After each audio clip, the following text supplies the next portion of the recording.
Hi guys, Pastor B here on Wednesday, April 5th. Hope you're doing well today. Happy Passover to those who are celebrating. We're just continuing to pray for your peace and your prosperity during this season. As we go through Holy Week, and many of you who are following after the text in Holy Week, you find that today is the day that this woman pours out oil on Christ. And also you find out about Judas and Judas' desire to betray for a handful of coins. I want to draw your attention to Mark chapter 14. Mark chapter 14 tells us, beginning in the first verse, it says, "Now the Passover and the Feast of Unleavened Bread were only 2 days away. And the chief priests and the teachers of the law were looking for some sly way to arrest Jesus and kill him, but not during the feast, because they said, or the people may riot. While he was in Bethany, reclining at the table in the home of a man known as Simon the leper, a woman came with an alabaster jar of very expensive perfume made of pure nard, and she broke the jar and poured the perfume on his head.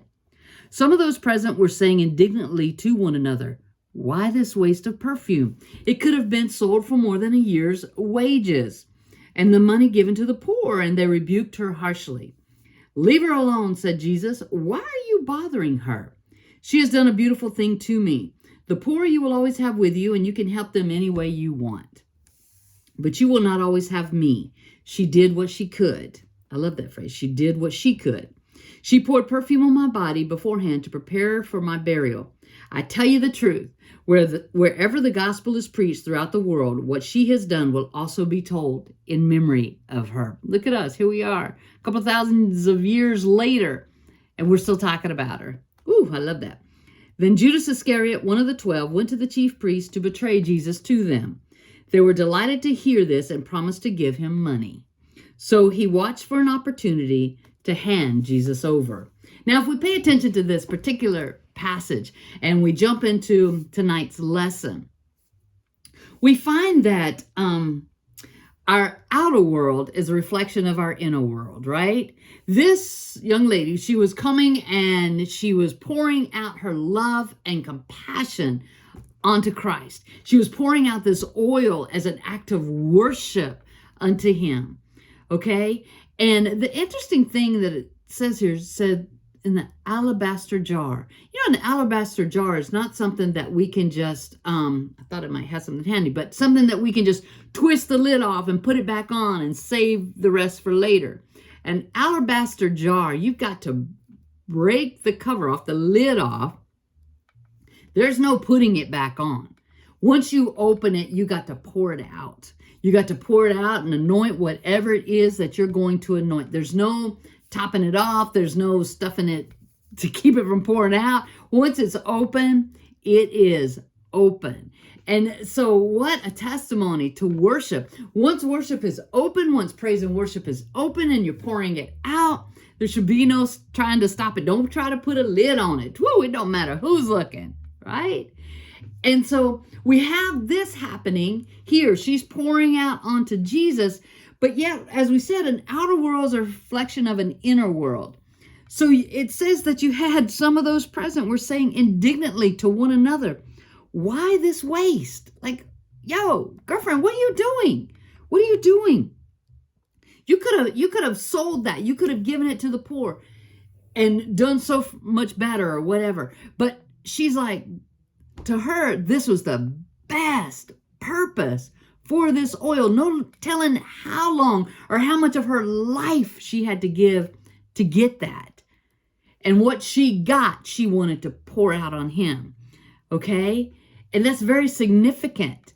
How much of your life do you give to this, that, and the other in order to, in the things that we receive from God, and we want to pour out that praise and pour out that worship and not try to stop it no matter what somebody says. Okay? But it says that there were those who were judging her. So please hear this. When we have judgment in our heart, when we have anger in our heart, when we have jealousy in our heart, when we have yucca-mucca stuff, it is that our outer world begins to reflect that because our perceptions get all warped, right? Because in that moment, those people who said that, They didn't see praise and worship that day. They saw dollars flowing out of that alabaster jar. They saw money. They related it to whatever their issue was. Okay? So this opens us up to begin to talk about perceptions. It's about how we perceive others to be. When this was a pure act of worship, but yet they put their stuff on her. And I love that. Jesus is like, knock it off. Leave her alone. Why are you bothering her? She's done a beautiful thing. Now, it rests with us. We can either learn from this or go, oh, that's not me. That must be belong to someone else. Pastor P, I'm glad so-and-so's listening to this because this is their drama, not mine. But whenever you point out their drama, you're doing the same thing. Okay? You're putting your perceptions on them. I don't know if you remember when this particular diagram, we have all the possibilities, the blessings of God coming to us. Okay? Judas had access to all the blessings of God. He was able to be present during having Christ exclusively, able to witness all the same stuff. So don't get it twisted like Judas was over here and everybody else was over there. No, he was in the mix.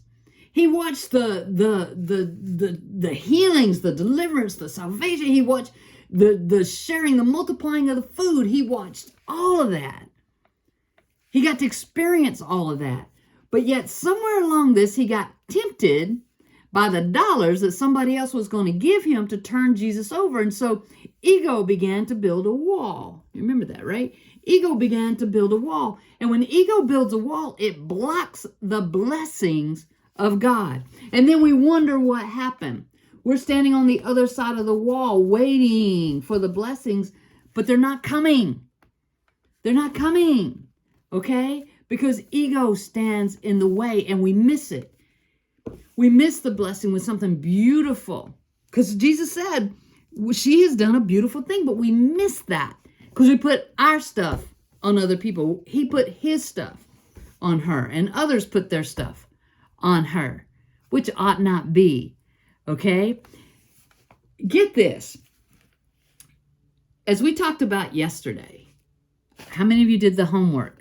Going through Ephesians, beginning to meditate on every place where it spoke about being in Christ and recognizing that you, as you choose to be in Christ, these blessings are flooding towards you, tearing down this egoic wall and allowing the blessings of God to overtake you. Okay?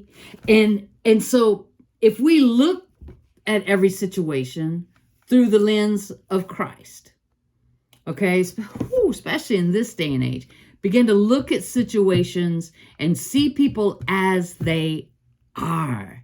Not as you would want them to be. See them as they are. See, that's a huge lesson that Christ gave us. Jesus would meet people where they are. Whether they opposed him, whether they, opposed him or agreed with him or loved him or despised him. He met people where they are. See, now, if Judas had met her where she was at, he would have seen that love. He would have seen that compassion. He would have defended her. He would have stood up in that place, okay, and got other folks right together.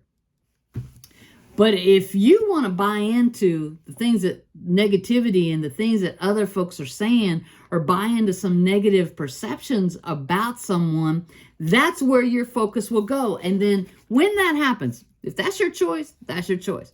But when that happens, don't be surprised when the blessings get blocked. When you always have an issue, when it's always you that's in debt, doubt, angry, frustrated, this and that and the other coming at me. What's wrong with me that everything's always coming at me? Change your perceptions and you will change your life. Change your attitude and you will change your life. Change your thinking and you will change your life. That's a spiritual law. As one thinks in their heart, so are they.